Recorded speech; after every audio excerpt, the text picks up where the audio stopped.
Olá pessoal, nessa sexta aula nós entraremos então mais a fundo nos escoamentos viscosos. Então falar um pouco de viscosidade, do comportamento reológico dos fluidos, então classificar o regime de escoamento.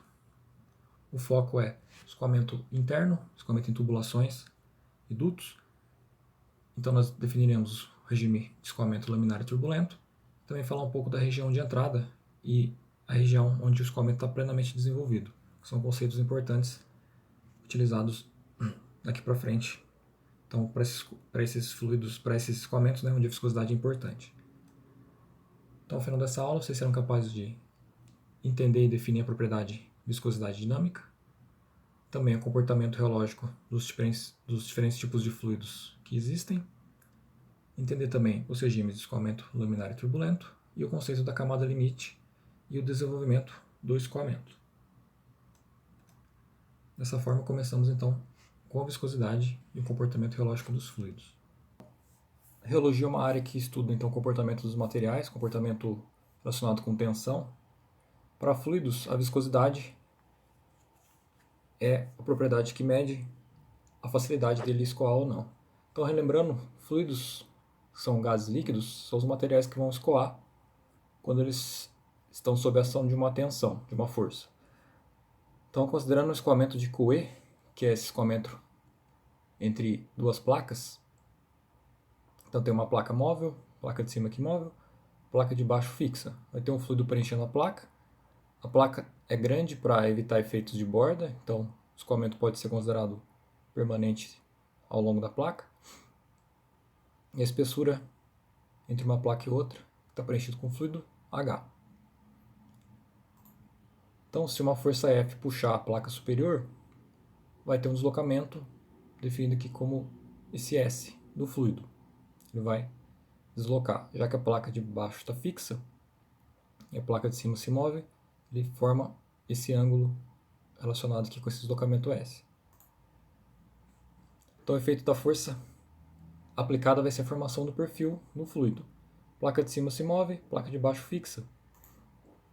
Já que tem a condição de não deslizamento quando o fluido é considerado viscoso, ou seja, a camada de fluido que está em contato com o sólido, ela tem a mesma velocidade do sólido, da parede, né, da superfície sólida. Lá na placa superior, o fluido vai ter a mesma velocidade da placa.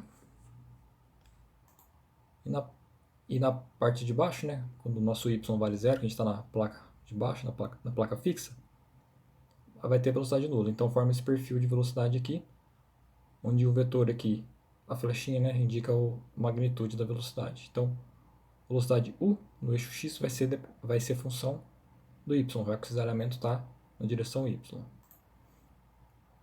Aí foi observada então essa relação entre tensão, que é a força tangencial por área, proporcional então ao gradiente de velocidade no eixo y, quanto que varia a velocidade para cada posição y que eu tenho. Então, esse gradiente du dy é chamado de taxa de deformação. Daí o coeficiente de proporcionalidade entre a tensão de cisalhamento e a taxa de deformação depende do comportamento molecular do fluido, ou seja, qual é o tipo do fluido que está escoando. Então, o fluido mais simples é o fluido newtoniano, que a gente vai estudar, que é o fluido que a gente vai, é o objetivo de estudo aqui dessa disciplina. Então, para o modelo do fluido newtoniano, o gradiente de velocidade ele é relacionado com a tensão pela viscosidade, e ela é linear, e a relação entre os dois é linear. Se plotar um gráfico de tensão por deformação, vai ter uma reta, e a viscosidade dinâmica, que é o coeficiente de proporcionalidade, ele é constante. Ela varia com a temperatura e um pouco, dependendo do fluido, né, com a pressão também. A gente vai discutir isso um pouco mais para frente. Mas para um caso isotérmico, o μ, que é a letra, né, que define a viscosidade dinâmica, ele é constante. Então a inclinação dessa reta fornece a viscosidade dinâmica do fluido. Então a viscosidade dinâmica vai ser força por área, né, que é a tensão, e dividido aqui também pela velocidade de comprimento, que seria, né, o gradiente du por dy. Então a unidade, as dimensões é massa, comprimento, tempo, no SI, kg por metro vezes segundo, que é a mesma coisa que Pascal vezes segundo. Então, essa propriedade ela é a propriedade molecular do fluido, ela vai quantificar a resistência dele escoar. Quando o fluido está exposto a forças. Por exemplo, gases escoam bem mais facilmente do que líquidos, que têm viscosidade maior. Uma unidade usual para viscosidade é centipoise, que é o CP. Já que a água a 20 graus ela tem a viscosidade de 1 CP, então tem essa unidade aqui específica de viscosidade. Equivalência com SI é 1 centipoise equivale a 1 milipascal segundo. Lembrando que o milho é 10 a menos 3. Daí, quais fluidos são newtonianos? Todos os fluidos que têm moléculas simples, que inclui todos os gases, líquidos com fórmulas químicas simples, por exemplo, água, benzeno, etanol, óleos, e soluções de moléculas simples também, soluções de sais orgânicos.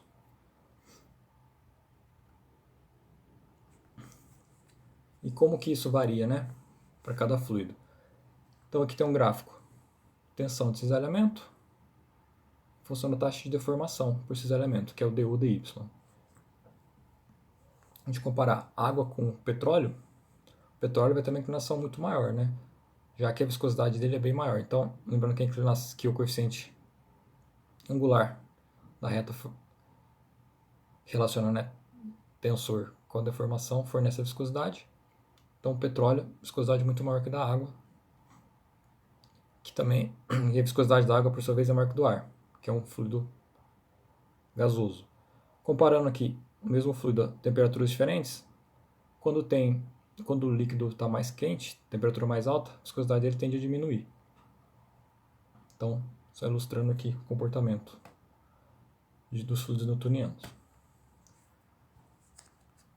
Daí tem algumas correlações para determinar a viscosidade em temperaturas diferentes do que as tabeladas. Normalmente a tabela vai estar para a temperatura ambiente, tanto temperatura quanto pressão. Como que é a influência, então, ao comportamento da viscosidade para gases? A pressão vai influenciar pouco, até aproximadamente 100 atm, e o aumento da temperatura aumenta a viscosidade. Quanto maior a temperatura num gás, mais moléculas, maior interação entre as moléculas, elas estão mais agitadas, isso acaba então aumentando a viscosidade. Uma expressão empírica válida entre 250 mil Kelvin para estimar então a viscosidade do gás é essa daqui, dado pela relação viscosidade na temperatura que a gente quer determinar, dividido pela viscosidade de referência, é igual a razão entre as temperaturas, também temperatura que quer determinar em Kelvin, pela temperatura de referência, elevado a um expoente que depende do gás. As tabelas no apêndice, um anexo que eu estou deixando no repositório de dia, tem os valores para alguns gases comuns. Para líquidos, qual é a influência? A influência da pressão desprezível, já que o fluido é tratado como incompressível, líquido, né? E o aumento da temperatura vai diminuir a viscosidade de líquidos. Se aumenta a temperatura, você está deixando as moléculas mais longe, né, no líquido, no caso. Daí, então, acaba diminuindo a viscosidade. Uma correlação empírica para líquidos, para a faixa de 0 a 100 graus, é dado por essa expressão exponencial. Então, viscosidade na temperatura que a gente quer obter, dividido pela viscosidade de referência, a 20 graus Celsius.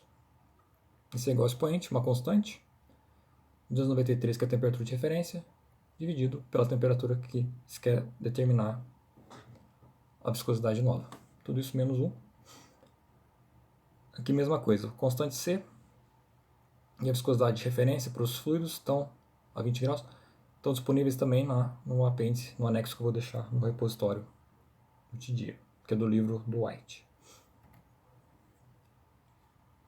Aqui tem um gráfico mostrando então a variação da viscosidade dinâmica com a temperatura. Então aqui na parte de baixo os fluidos gasosos e em cima os fluidos em fase líquida. Então para gás, como eu disse, né, aumenta a temperatura faz aumentar a viscosidade. Já para líquido o comportamento é inverso, E olha a diferença da ordem de grandeza, né? Como os gases têm viscosidade bem mais baixa. Por exemplo, ar a 20 graus, aproximadamente 2 vezes 10 a menos 5. Aqui no SI, Pascal vezes segundo, ou uma alternativa é, né, Newton vezes segundo por metro quadrado. Já a viscosidade da água, por exemplo, a 20 graus, aproximadamente 1 vezes 10 a menos 3, que seria 1 milipascal. Aumentando para 80 graus, ela diminui para aproximadamente 3,5, 3,6, 10 a menos 4. Também pascal segundo.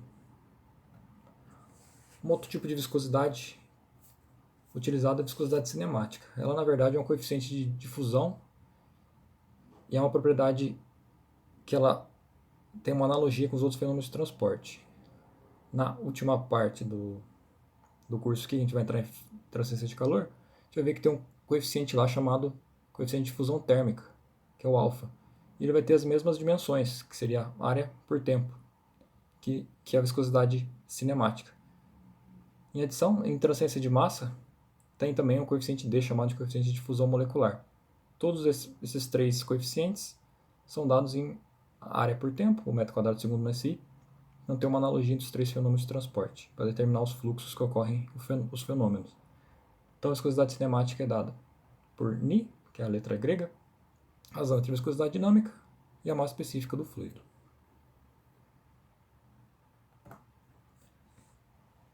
Daí na classificação reológica, a gente já viu, né?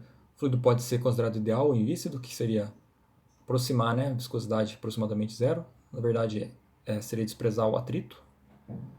Tem o fluido viscoso newtoniano, onde o coeficiente, né, a viscosidade dinâmica vai ser constante. A relação tensão de cisalhamento e taxa de deformação ela é linear.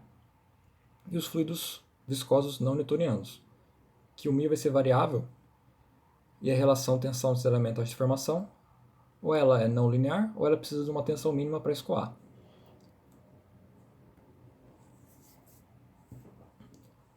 Esses fluidos newtonianos, apenas dando uma introdução sobre eles podem ser classificados em três grupos. Os não newtonianos, comportamento independente do tempo, os que dependem do tempo, que não são elásticos, e os fluidos viscoelásticos.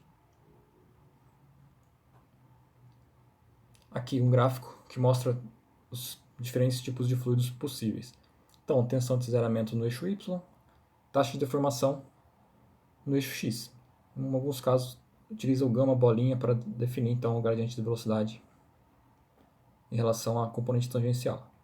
Então, o fluido newtoniano tem relação linear, que é essa reta aqui.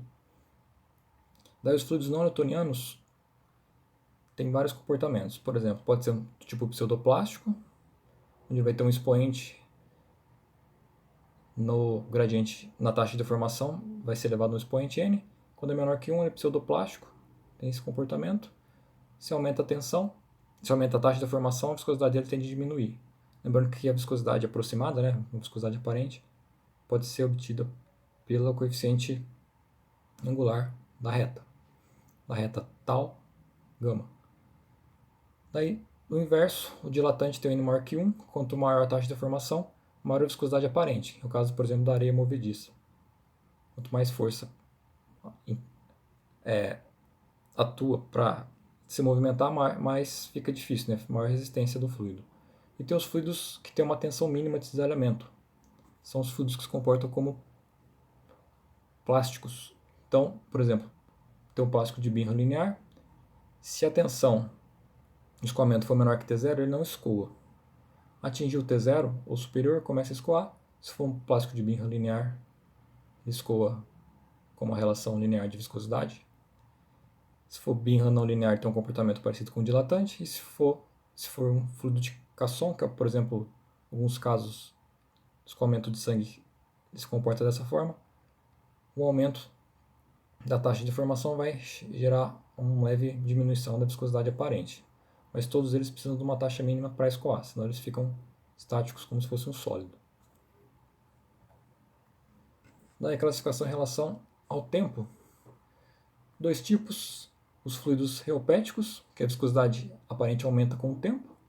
No caso, de argilas, e os tixotrópicos, que a viscosidade aparente diminui com o tempo. Então, o tixotrópico seria aquele fluido que, quando você dá uma agitada, ele vai dar uma afinada. Por exemplo, ketchup, tintas. Se esperar um tempo depois de deixar ele em repouso, ele volta a engrossar. Então, a viscosidade vai depender do histórico recente. Por último, os fluidos não newtonianos viscoelásticos, que eles têm comportamento mais complexo. Tem uma contribuição de fluido e uma contribuição de sólido. Para definir então como é que é, né, a relação da tensão com a deformação do fluido. Um exemplo aqui serão os fluidos biológicos como a saliva, e diversas soluções poliméricas apresentam esse comportamento. Então isso aqui é apenas uma introdução sobre os outros tipos de fluido, já que o curso é focado no escoamento newtoniano. Então, entrando agora no escoamento interno viscoso de fluidos newtonianos, qual que é a motivação para estudar isso, né? Os sistemas de tubulações, que são constituídos por tubos, dutos, acessórios, são encontrados em praticamente todos os projetos de engenharia. E daí tem um problema básico de ser resolvido, né? Conhecendo a geometria, os componentes, o fluido que vai escoar e a vazão necessária, qual que é a diferença de pressão ou qual que é a potência de bombeamento necessária para manter o escoamento? Ou, se você já tem uma diferença de pressão, já tem uma bomba instalada, qual que é a vazão que dá para operar aquele sistema? Então essas são algumas dessas questões que o engenheiro tem que trabalhar. E eu foco então daqui até o final da mecânica dos fluidos nessa parte. Começando então com os regimes de escoamento. Regime laminar, o fluido escoa em camadas. Não tem mistura macroscópica entre as camadas dos fluidos. Então aqui no caso a viscosidade vai prevalecer sobre a inércia. Então o perfil é parabólico, velocidade máxima está no centro, e a velocidade média é metade do valor da velocidade máxima. A gente vai conseguir deduzir isso na próxima aula. Então, se a gente olhar, dar um zoom num pequeno trecho aqui, a gente tem aqui o perfil de velocidade. Aqui no ponto 1 não tem mistura macroscópica, ou seja, o fluido que está aqui ele vai continuar nessa mesma linha para frente. Essas setas aqui indicam que apenas difusão pode ocorrer para transferir força de uma molécula, de uma partícula de fluido que está aqui para outra que está na camada de cima. Então, velocidade 1 menor que velocidade 2 forma um perfil parabólico. Já no regime turbulento, principais características. O escoamento ele é caracterizado por flutuações das propriedades do escoamento e pelo movimento caótico e aleatório desordenado das camadas de fluido, o que acaba resultando em altas taxas de misturação do fluido. Então o perfil é praticamente achatado. A gente der um zoom, o que vai acontecer? Tem vários vórtices relacionados com a turbulência. Esses vórtices acabam então misturando, promovendo taxas de misturação, né? Um elemento de fluido que está nessa parte que ele pode subir para cima, consequentemente o outro que está aqui ele vem para baixo, na camada de baixo, camada mais lenta. Então tem uma troca de quantidade de movimento bem maior devido a essa macromisturação, que causa então flutuação das propriedades, como velocidade e pressão. Como que define isso então? Número de Reynolds, número dimensional que vai quantificar se o escoamento é laminar ou turbulento. Então Reynolds pode ser entendido como relação entre parte inercial em relação à viscosa. Então, velocidade que o fluido está carregando pela resistência ao atrito. Definido então como ρ, velocidade, d, diâmetro ou comprimento característico, no caso de escoamento interno, o diâmetro, dividido pela viscosidade dinâmica. Ou, lembrando que viscosidade cinemática é μ sobre ρ, simplesmente VD sobre Ni, que é a viscosidade cinemática. A transição em tubos vai ocorrer em Reynolds igual a 2300. Algumas referências trazem como 2100.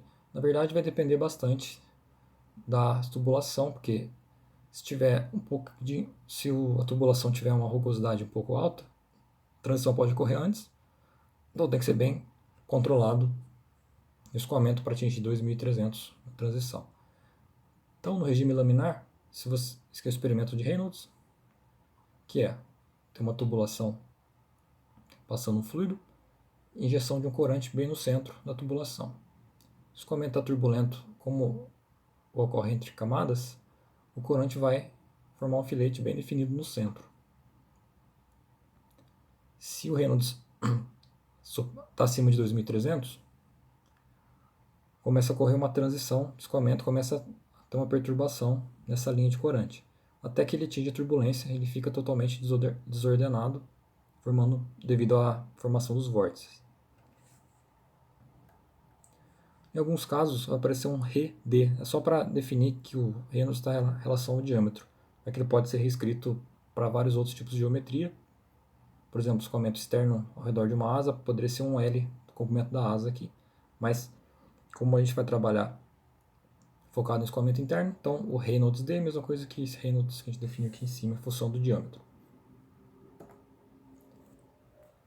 Então, na região de transição, o comportamento vai ser imprevisível. Normalmente a transição vai entre 2.300 e 4.000 número de Reynolds. Então, como que se comporta lá o escoamento em função do tempo? Por exemplo, tem uma tubulação, tem um ponto A. A gente quer saber como que a velocidade ali varia em função do tempo. Para o regime laminar, ela vai ser praticamente constante. Já para o regime de transição, pode ocorrer então algumas perturbações aqui, uns distúrbios devido à turbulência. Se está totalmente turbulento, a velocidade ela fica flutuando naquele ponto. Então, para o escoamento laminar, a velocidade pode ser considerada constante em um ponto, isso considerando, claro, o regime permanente. Já para o escoamento turbulento, fica flutuando devido à formação dos vórtices, então que transportam fluido das regiões mais velocidade mais baixa para mais alta e vice-versa. Então, acaba gerando uma complexidade muito grande. A gente vai ver que escoamento turbulento não tem solução analítica. Já o caso laminar tem algumas soluções sim para casos simplificados. Uma coisa importante, um conceito importante em mecânica dos fluidos seria a região de entrada hidrodinâmica, que depende então do regime de escoamento, já que tem influência da viscosidade. A gente considera então um grande reservatório que está fornecendo fluido em regime permanente para um tubo circular. Então o que vai acontecer? Quando está no grande reservatório, a influência da viscosidade é pequena. Entrou no tubo, começou a confinar, tem efeitos da parede, do atrito. Então no começo do tubo vai formar então uma região estreita que tem uma influência grande da viscosidade. Já o núcleo que não tem influência da viscosidade. Então aqui no começo você tem um perfil praticamente uniforme e essa camada que tem influência da viscosidade é chamada de camada limite. Ela vai aumentando ao longo da entrada da tubulação, ao longo do comprimento do tubo, até que em certo ponto ela vai preencher todo o tubo.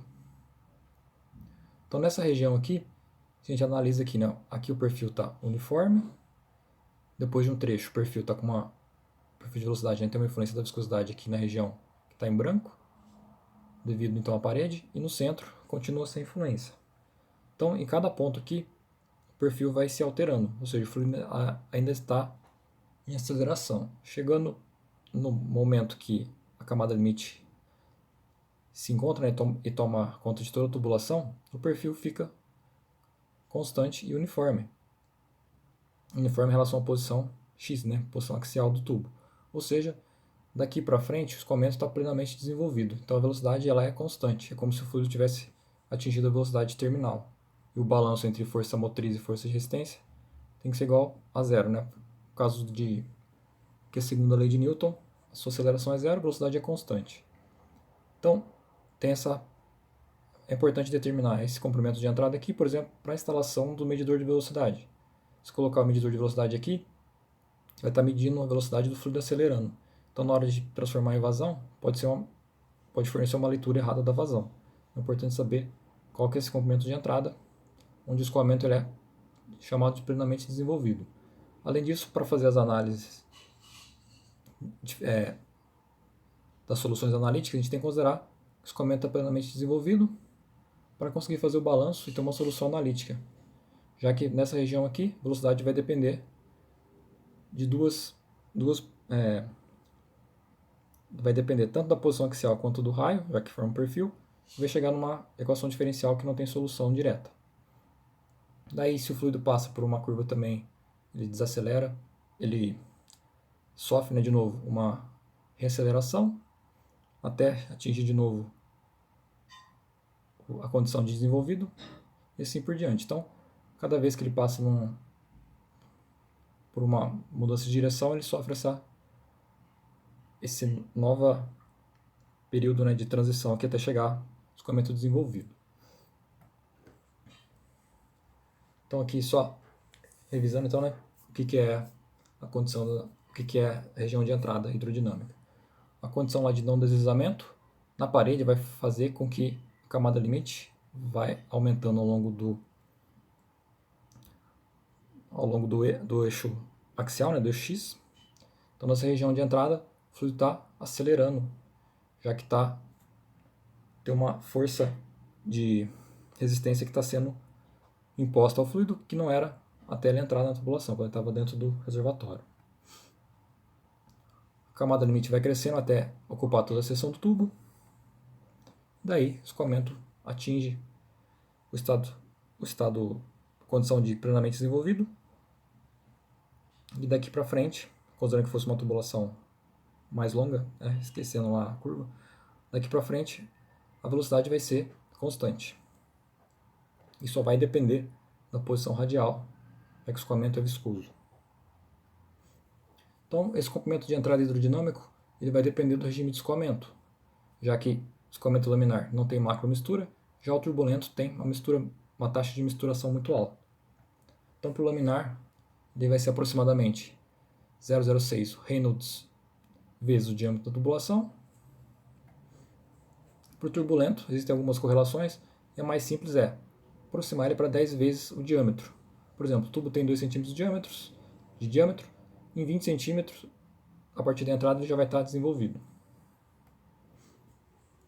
Então, nessa região de escoamento plenamente desenvolvido, que a gente vai focar nas análises do regime laminar na próxima aula, para regime permanente tubo horizontal, o fluido vai ter velocidade constante, né, considerando que a área do tubo não se altera também. Isso fisicamente vai dizer que a queda de pressão é igual à tensão desse elemento viscoso, ou seja, a força motriz, que é a queda de pressão que faz o fluido escoar, é igual à força de resistência viscosa. Então o balanço fica escrito dessa forma. Para tubos inclinados, é importante ressaltar que tem uma contribuição adicional da força de campo gravitacional.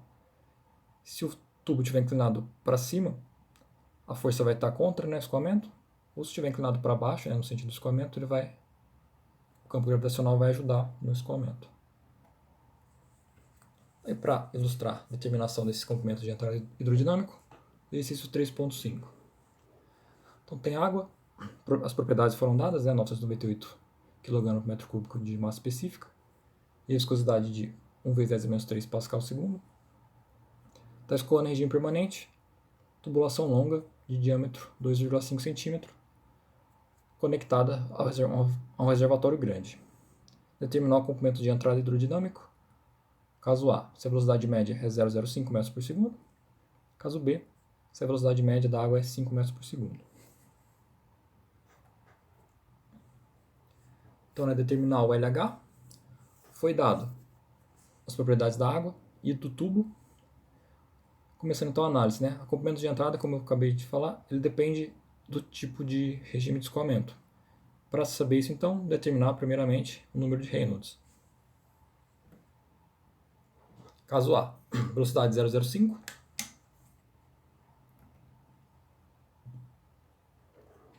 Reynolds é dado, então, massa específica, velocidade média, diâmetro, dividido pela viscosidade.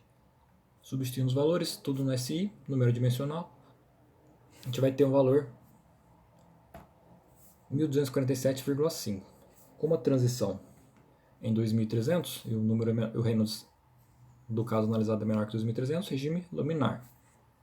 Portanto, o comprimento de entrada vai ser dado por 0,06 vezes o Reynolds, vezes o diâmetro da tubulação. A gente substitui os valores. A gente tem que o comprimento de entrada é 1,87 metros,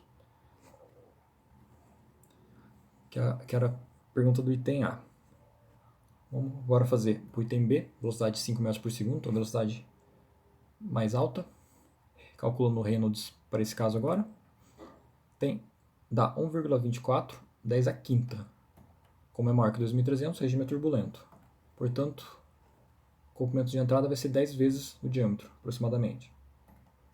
Então, substituindo aqui o diâmetro de 2,5 centímetros, 0,25 metros. Então, comprimento de entrada hidrodinâmico turbulento, 0,25. Já o do laminar deu 1,87. Veja que o comprimento de entrada aqui, por caso B, que é turbulento, né, bem menor, já que tem essas altas taxas de misturação. Então, o escoamento se desenvolve bem mais rapidamente. Então, nessa aula a gente fez a introdução, né, do comportamento reológico dos fluidos, que definiu a viscosidade dinâmica, como é o comportamento dela para o fluido newtoniano, que é o foco, então, do restante agora do curso, escoamento viscoso para fluidos newtonianos. Então, na próxima aula a gente vai entrar com escoamento laminar, na sequência escoamento turbulento, daí a gente fecha tudo e consegue então fazer o projeto completo do sistema de tubulação. Então, até a próxima aula.